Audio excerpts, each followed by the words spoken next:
Erokamano janeno mar LTN, agone Nyasaye erokamano mochako loso thuolo okinyi ma kawuono ni mondo akele wach mangima, wach manyalo reso ng'ato, wach manigi teko. Omiyo kapok adhi mbele adwa nafula mi mondo ing'e jal miwuoyo godo. Nyinga iluonga ni Bishop Agustino Omedo, aja Kisumu County, ae gweng' miluongo ni Kogony buto Koro Gonda School. Ajal mowar kendo aja neno mar Yesu Kristo. En okinyi majaber maloso ruoth oloso thuolo mondo achak arom kodi e studio ka. Omiyo kapok adhi mbele, thuon wach ma kawuono adwa wuoye wacho ni bura onge ka in kuom Kristo Yesu. Bura onge ka in kuom Kristo Yesu. Mane thuon wach ma kawuono adwa wuoye. Omiyo akwayi mondo ibedi e dakika matin, ang' to nwalam kodi Nyasaye mondo wach makalo kawuono ni kik bayi. Omiyo kapok adhi mbele adwa ni kamoro amora ma inte ikulu mondo weche duto waket e lwet Jehova. Agoni erokamano Nyasach loch, akawo janeno ni aket e lweti, imiye winjo matut mondo Injili madhi yalo kata weche madhi puonjo olok ngimane kendo timne dwaro mar dhod chunye. Alamo kan gi yie ni isemiye winjo matut e nying Yesu majawar. Janeno ka ok aketho saa, mana kaka wacho ni kawuono Nyasaye ora gi message ni onge bura ka in kuom Yesu Kristo. Walere gima bura en mokwongo. Bura en kama idonjonie ka ng'ato ketho chik. Mano bura. Awuoye bura kata kot mar pinyni. Kata ka nitiere wach moro momaki e kinde gi ng'ato, to inyalo teri e od bura. Omiyo inyalo donjni e od bura. Omiyo Kenya ka kata piny mangima wan gi buche mopogore opogore. Wan gi Supreme Court, wan gi High Court, bende wan gi Hague, mano court mar piny mangima. Omiyo Supreme Court en court mamalo minyalo yale weche matek. Omiyo waneno gima notimore Kenya ka 2017. Ka jomoko noma, omiyo ne jomoko donjo ne jomoko e Supreme Court nikech form 34A margi nolal. Omiyo kawuono ta adawuoye bura ma jachien odonjo ne chuo koda mon. Bura manyalo mako ng'ato, ma jachien nyalo donjo ne dichuo moro kata dhako moro. To amor ni Nyasaye makelo ka en gi teko mar ketho buche te ma jachien odonjo ne ng'ato. Mae momiyo akelo Yesu Rabi, osiep Lazaro nika. Obiro rombo gi ng'ato achiel kata ji ariyo mabiro wacho ni Bishop ane bura kendo jachien odonjo ne bura matek. To kawuono akelo jabura ma unu. Aluonge ni Yesu Kristo. En an kod studio ka. Omiyo adawuoye gi mama moro kata jaduong' moro, nyako moro, kata chiliel moro, kata nyathi skul moro mabiro wacho ni Bishop ane ma jachien nodonjo ne Supreme Court mamalo. To kawuono akelo jabura ma unu mana kaka wacho, manyalo nullify, manyalo ketho buche te ma jachien nodonjo ne ng'ato. Omiyo adwa nasom kodi muma, Mumbi, wadwa nasom kodi Jo-Rumi, waromo Jo-Rumi 8 wang'e, mondo wawinj thuon wach kaka wach wuoyo. Haito bang'e wabiro dhi kaka Roma Nyasaye ochiko, haito wabiro lamo kodi Nyasaye. Omiyo in mikete Lolwe TV ni ija awe. Muma wacho niya, mano emomiyo koro onge bura kuom jogo man kuom Yesu Kristo. Muma lero niya, mano emomiyo koro onge bura kuom jogo man kuom Yesu Kristo. Nikech ka ng'ato ni kuom Kristo, to chik mar Roho makelo ngima osegonye kuom chik makelo richo kod tho. Awacho ni koro onge bura, mana kaka muma nolero. Tiende ni jachien osedonjo ne ji bura mopogore opogore. To kapok adhi mbele, ariwo gi muma no gi Isaya 9:6 mawacho niya, ni nikech nonyuolnwa jawar, adier ibiro nyuolonwa wuowi, loch nobedie lwete, ne luong nyinge ni jabura ma ono, Nyasaye maratego, wuoro manyaka chieng' kendo ruodh kwe. Teni ane makele studio ka, jabura ma ono, makata jachien osedonjo ne e bura. Wawuoye gi mama moro kata jaduong' moro mobedo mos, mabiro wacho ni Bishop ane makang'iyo ngimana to jachien odonjo ne e bura. Emomiyo nitiere ng'at manena ka mano oseng'adne gi bura ni ok nyal yudo tich. Mano bura ma jachien odonjo ng'ato nikech osetimo application mathoth duoko kone. Samoro osewuothe kembe mathoth komanyo tich. Tich otame.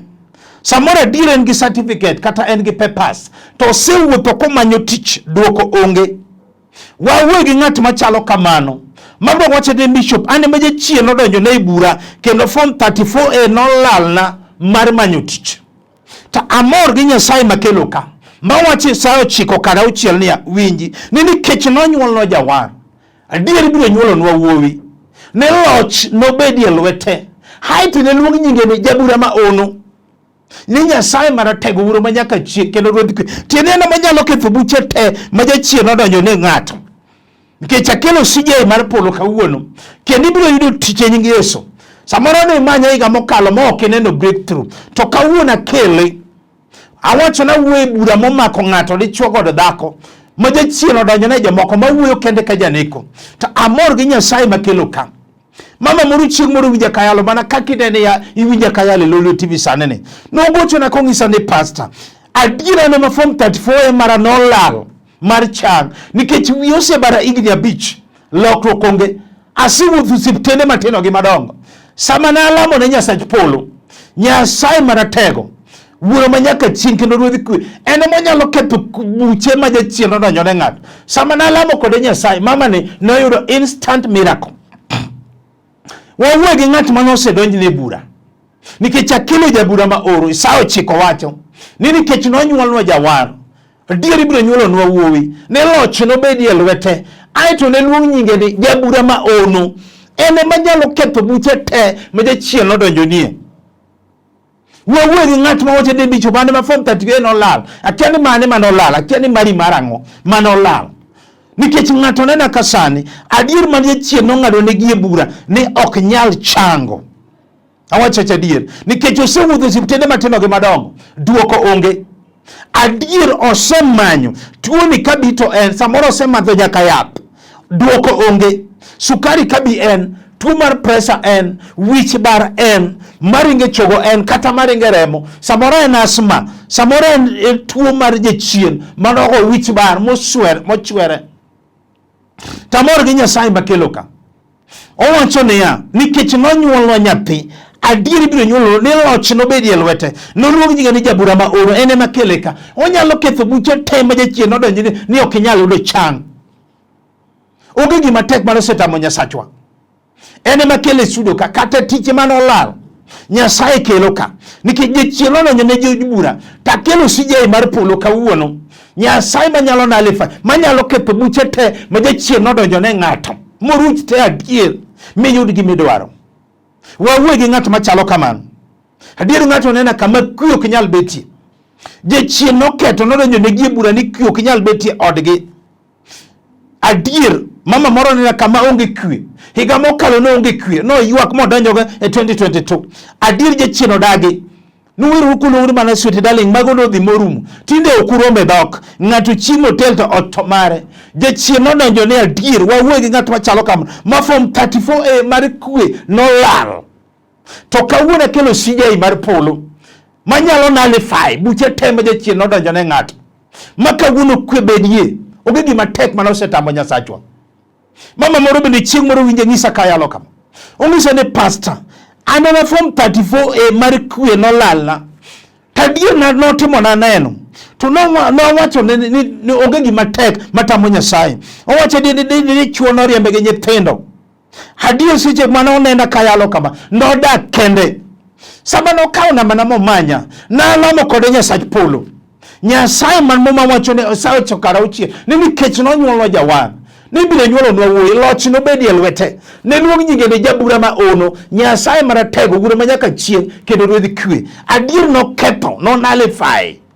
Mama mani noyudo kwe mar ode. Kendo dagi kwe nyaka sane. Wawuoyo gi joma chalo kamano. Masa moro kaelo to ng'ato wacho ni pastor, ane miyala. Nyasaye Roho Maler maneno ng'ato. Wawuoyo gi joma chalo kamano. Nikech akele ka, jabura ma ono kelo ka. Jabura ma ono, winj mana ni jabura ma ono. Donge Jo-Rumi cha nowacho ni mano emomiyo koro onge bura ne jogo duto man kuom Yesu Kristo. Nikech ka ng'ato ni kuom Yesu Kristo, to chik makelo tho kod richo osegonye kuom chik makelo tho kod richo. Chik makelo ngima osegonyo.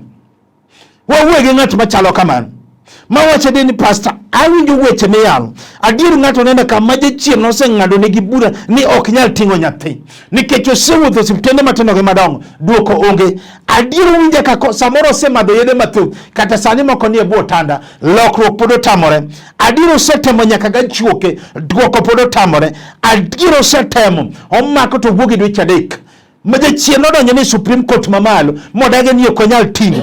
Adier samoro nyuolo maber to koting' owelo gi lo tiende no iko tamor gi Nyasaye kelo kama adier mwacho ni pastor anema form 34 en olala mar ting'o nyathi to kawuono ayie Nyasaye nitie mabiro ketho buche te majachien odonjo ne ng'ato ibiro ting'o nyathi e yor ono. Onge gima tek manosetemo tamo Nyasachwa. Mama moro chieng' moro winya kayale Lolwe kaka winya yalo sanene ungisa ne pastor na winjo kiyalo to an ka ng'iyo ngimana ni dwa tere operation pala nikech osetere pala diriyo koro mani tere ni mar adek kendo nosejaso form en oneno ka iwacho ganiane ni mar adek ok ni kotere pala mar adek ni ok inyal ting'o nyathi kendo. Sama ne wadonjo gi Nyasaye maratego no nullify no ketho gima jachien oseketo mano oseketo Rabasan mondiko ni eni tere operation mama mane nonyuol without operation kata kawuono winjo ko biro ketho buche te nikech ondike e sao chiko kare uchi ni nikech nonyuolwa nyathi adieri biro nyuolonwa wuowi loch nobede e lwete ne luong nyinge ni jabura ma ono Nyasaye maratego wuro manyaka chieng' kendo ruodhi kwe en ema en ka mondo kel kwe maduong'. Mano momiyo Jo-Rumi owacho ni mano momiyo koro onge bura kuom jogo man kuom Yesu Kristo nikech ka ng'ato ni kuom Yesu Kristo to chik mar roho makelo ngima osegonye kuom chik makelo richo kod tho. Wawegi ng'at machalo kamano madier mamiyo kong'iyo ngima to wacho ni pastor ane mano ng'adna bura ni ok nyal kenda. Adier tiere joma nena ka mano ng'adgi bura ni gin ok nyal kendgi. Adier nyimene ne kata osiepene nosetedo te en odong' adong'a nyamasi. Samoro en gi nyithindo adek ng'ato ka ng'ato gi wuongi jachien odage ni ok onyal yudo dichuo modakgo kata ng'at mapinje nyinge onge. Adiero nena ka beto be jaber mana ka jaluo nogongero ni jaber jaula to kata ng'at mapinje nyinge onge. Samoro tich to en ga dier to ne dichuo modago jachien odage ni ok onyal dak godo gi dichuo ng'at makende onge ma form 34 mar kende nolal ma weche ge tiyo ruchore ngimane te tamor gi Nyasaye makelo ka. Mama moro be chieng' moro nena kayale Lolwe TV katemo nando ne pastor adier ke wacho to aneva form 34 nolal mar kend anyono 40 years igni 40 to kata dichuo madak go otama. Anyise na kelo jabura ma ono sijai mar polo enti wabiro lamo kode Nyasaye nikech nang'isa somo kode muma Zaburi 114 ni jomoko ne baye thim ne ok inyal yudo mier magi nyalo dakie nikech nokayo gi mariyo noloyo gi migeno mane gin go orumo ni to kane gin e chandruok kamano to ne giywak ne Nyasaye mondo konygi mi ogologi e chandruok gino ne otelo negi yo mochikore tir nyaka ne gichopo e dalo magi nyalo dakie. Ne walamo kode Nyasaye maduoko yudore nikech muma wacho niya nikech nonyuolwa nyathi adieri biro miyo wawuowi loch nobede e lwete ne luong nyinge ni jabura ma ono. Mae momiyo na wacho ni yane moma thuon wach makawuono wacho ni onge bura ka in kuom Yesu Kristo kata jachien osedonjo ni Supreme Court mamalo kawuono wakelo CJI mar polo manyalo nullify manyalo ketho buche te ma jachien nodonjo ne kendo mama ni noyudo gima nodware e kit ngimane. Wawegi ng'at machalo kamano mawacho ni bishop awinjo weche miyalo adier ng'ato nena ka samoro manong'ad negi bura jachien nodonjo negi e bura ni ohala ok nyal betie lwete ni en kochako to pudha samoro kodwa timo to chunye chido godo noket mar omena to podhi noket mar rech to podhi noket mar omena to podhi noket mar lewni to podhi noket hardware noket mar weya kata mar duka kata M-Pesa kata ng'at manyiewe onge ma form 34 mar ohala nolale lwete te to kawuono andiko wacho niya ni nikech nonyuolna nyathi adieri biro nyuolonwa wuowi ne loch nobede e lwete ne luong nyinge ni jabura ma ono Nyasaye maratego wuro manyaka chieng' kendo ruodhi kwe tenene monyalo ketho gik ma jachien ohala manolale lweteni machak duoge lweti kendo ene makele sudo ka jabura ma ono ene jabura ma ono ma okalo kata Supreme Court kata judge ba Supreme Court okalo kata High Court mar Hague okalo nikech masije mar polo obiro romo gi ng'at ma wacho ni pastor ane ma jachien se sanda kendo seng'ado na buche osedonjo ne buche mopogore opogore to kawuono yie mondo Nyasaye otimna ono gi ranyisi adier ng'ato samoro nenda ka nodonjne gi e bura mar kongo ni ok nyal rume dala nitie mama moro nenda ka kata jaduong' ma nenda ka sani ma wacho ni bishop ane ma jachien odonjo ne bura dala na ni kongo ok nyal rumo tamor gi Nyasaye mar awinjo ke wachne ka madwa no keth na buche mag kongo ma jachien no ke obude dala ni cho adiro tamore ni nyonge ng'at matiyo otamore ni onge ng'at makendo otamore ni onge ng'at magedo kongo mono gi nyaka nyombo adir moko tino chak ni Mr. DDO ni yone daily thinking officer ng'ato weri district development officer to kawuono amor gi Nyasaye mabiro mako ng'ato sani mabiro wacho adier ni pastor ani mawinjo ka stress ola samoro mama moro nena ka dier mo wacho ni ayie mondo miyo gona samoro adier orwako nyaka mama more kongo ok ni chuo kendo nena ka sani adier samoro no mondo gokinyi owacho ni gige dhigi dol chunya tamor gi Nyasaye makele studio ka ma wacho ni Nyasaye bura ma jachien nodonjo na to kawuono amor gi Nyasaye mabiro duoko onge gima tek manosetemo tamo Nyasache loch onge gima tek manosetamo Nyasaye biro timo ono gi ranyisi onge gima tek manosetem motamo Nyasache loch kata nodonjo ni bura Supreme Court kawuono winjo ka Nyasaye biro timo nikech Isaya wacho ni nikech nonyuolno jawar adier biro nyuolonwa wuowi loch nobedi e lwete ne luong nyinge ni jabura ma ono Nyasaye maratego wuoro manyaka chieng kendo ruodh kwe ene manyalo ketho buche te mag kong ma jachien nodonjo ni makongo rum chupe dalani onge gima tek manosetamo Nyasaye nikech awinjo tie mare onge gima tek manosetemo tam kawuono nitiere ng'ato nena ka sa adier mabiro wacho ni bishop ane ma jachien nodonjo ne bura mani ok anyal kendo adier kopango to chunye chida okendo to mono weya bende ok gichwanyre to ni jachien nodonjo ne Supreme Court mamalo adier nena ka sani kata sano dong kende nyamasi otedore kendo dhako no wege nyithindo weche gi dhigi dod chunye adier nena ka sani owacho ni mon jela tinde wach kende no serumo owacho ni mon jela ng'ama wacho ni mon jela to jachien manodonjo Supreme Court ma from 34 mar kend nolal to kawuono kilo CJ mar polo aluonge ni jakondo mulo siplasaro sule mar okinyongo wang'e riek ene sudo ka obiro ketho chunje ka chunje manotamore ni okinyal kendo kata jaodi nodhi biro duoge nying Yesu iwinjo ka ng'oma tek matamo Nyasaye nikech osao chiko wacho ni nikech nonyuolnwa jawar adier biro nyuolonwa wuowi loch nobedi e lwete ne luong nyinge ni jabura ma ono Nyasaye maratego wuoro manyaka chieng kendo ruodh kwe ene manyalo kelo kwe matuong kawuono onge gima tek kendo ibiro kende nying Yesu kata jaudi manodhi biro tuoge nying Yesu onge gima tek manosetame akelo jabura ma ono sani akelo Yesu Kristo sani aluonge ni simpla sado ene studio ka obiro ketho obiro nullify te buche te ma jachien nodonjo ne ng'ato wawe gi ng'ato mobedo mos ma wacho ni bishop ane mawinjo weche Nyasaye ane ma jachien nodonjo na to kawuono ayie mondo Nyasaye oketh na buche te ma jachien nodonjo na adier ng'ato nena ka sani mabiro wacho ni pastor ane ma jachien nodonjo ne bura ni ok anyal gedo ok anyal golo dala oda mana chako nyal rumo adier samoro pango to kepra kepa samoro pango adier to chunye chida mondo miyo gol dala to komyosiepe ne nigi ute komiyo nyaka joma nodongo nyaka jolopne nigi ute te to en tuje chino dagi ni ok anyal bedo gi ot dala samoro no pango no chako maber nogere to chungie kode yani from 34A mar gedo no lala lwete tamor gi Nyasaye makelo ka obiro timo ono gi ranyi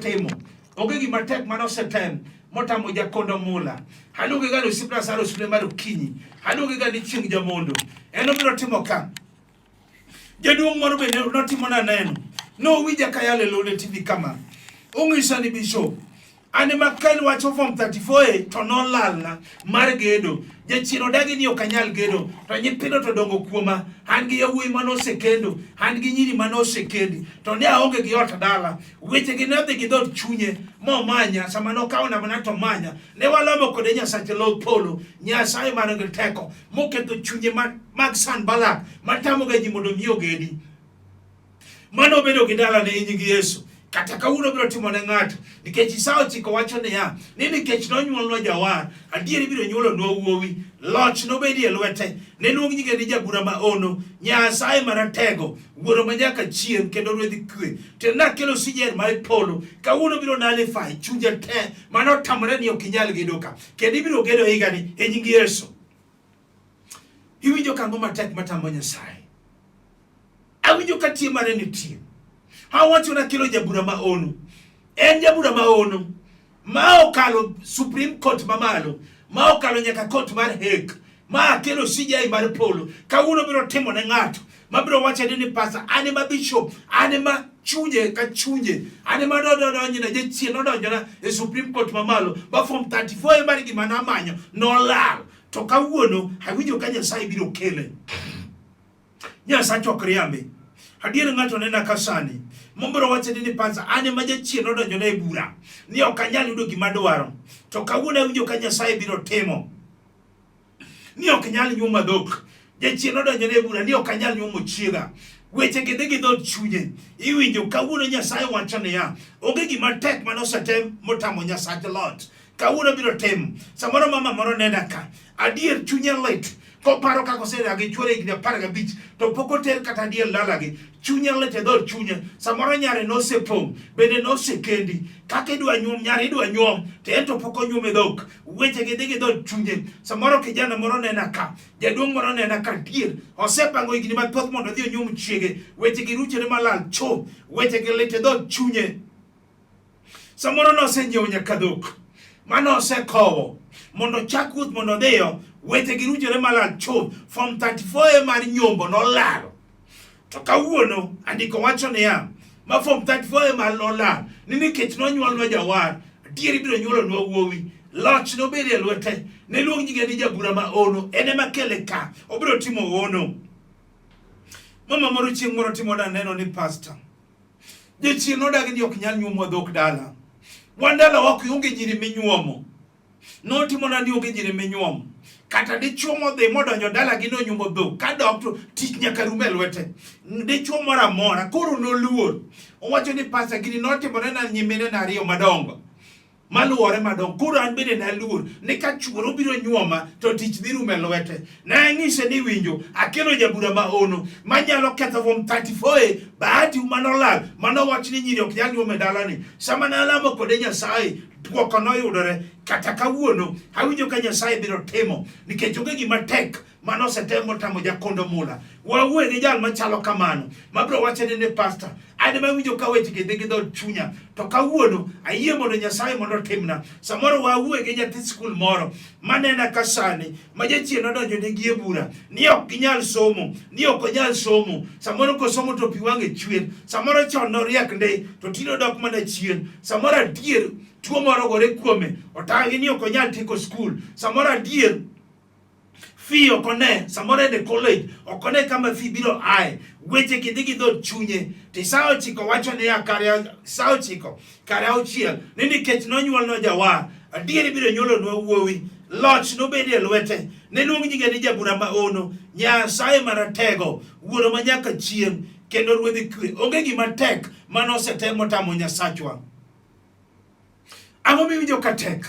Wawuoye gi chiliel moro bende ma jachien nodonjo ne bura ni ok nyal bedo gi dalane ni ok nyal bedo gi dode. Jachien nyaka nyuola nomaye lope te kama nogedie onge. Sani odak e center. Weche gidhi gi dhod chunye kata winja ka yalo to wache ni bishop ane ma jachien nodonjo ne bura ni ok anyal bedo gi dalana ok anyal bedo gi oda. To kawuono mor gi Nyasaye ma winjo kikelo Injili ka ma wacho ni yani mano emomiyo koro onge bura kuom jogo man kuom Yesu Kristo. Kata ka ng'ato ni kuom Yesu Kristo to chik makelo roho makelo ngima osegonyi kuom chik makelo richo kod paw. Tamor gi Nyasaye. Isaya 9 bende wacho niya ni nikech nonyuolnwa jawar adieri biro nyuolonwa wuowi loch nobedi e lwete ne luong nyinge ni jabura maono ene makele ka ni lochne nobedi mang'ongo maonge giko. Kata kawuono awinjo ko biro timo ne ng'ato. Akia ni in piny mane nikech adwa lamo gi ng'ato ma wacho ni pastor ane ma jachien odonjo ne bura kendo ka ng'iyo mara to nodonjo ne Supreme Court mamalo ma form 34 mar gima namanyo nolal to kawuono awinjo ka kelo sijai mar polo kawuono biro lamo kodi Nyasaye loch kendo duoko dhi yudore akia ni ine piny mane kata iwinja Kisumo kanyo kata iwinja Homa Bay kata in Kendu Bay kata in Nairobi kata in Mombasa kata in Busia Boda kata in Kano kata in Nyakach kata in Nyamasaria kata in gweng mane wea ni gimetimo kata in mitoka kata in magawa nikech adwa lamo kodi Nyasaye loch Nyasaye manigi teko wea ni gimetimo kinyalo mako tingete make kinyalo gocho gi penje tego nikech yie biro kama intieno to timo gik madongo walamo Nyasaye. Erokamano Nyasaye loch, erokamano Nyasaye manigi teko. Akawo mama ni akete lwete, kawo jaduong' ni, kawo chiliele, kawo kijana ni, akawo nyako ni, ma winjo kawuono ni, akete lwete Nyasaye. Dhiye kama entie, kedhie buche te, ma jachien nodonjone Nyasaye loch, mondo yud gima nodwaro Jehova. Kendo an gi yie ni tok Injili ni, oyudo gima odwaro. Alamo ka an gi yie ni timone e nying Yesu ma Jawar. Janeno mana kaka wacho ni nyinga iluonga ni Bishop Agustino Omedo. Aja Kisumu County, aigweng' miluongo ni Kogony buto Korogoda School. Ajal mowar kendo mopong' kod teko mar MALER. Kanisa na male miluongo ni House of Hope and Redemption International Church. Wayudore Babadogo Primary makanye mawane gi all maduong' kendo ji osebiro moyudo miracles. Piny Kano ka bende Nyasaye loso thuolo machiegni Nyasaye kilo joge pod an Kisumu ka joma ni alwora mar within Kisumu an Kisumu ka Nyasaye kilo kanisa e gweng' ma Nyamasaria Kisumu ka kendo biro bedo kanisa maduong' Nyasaye kendo arwako ute joma nena manyalo kawo namana biro weyo ka mondo kaw mondo watudre e sach Nyasaye. Namana mar simu en 0726843941 anuoyo 0726843941 namana machielo minyalo yudago en 0750383499 0750383499 kaw kamano to watudre e sach Nyasaye. Shalom.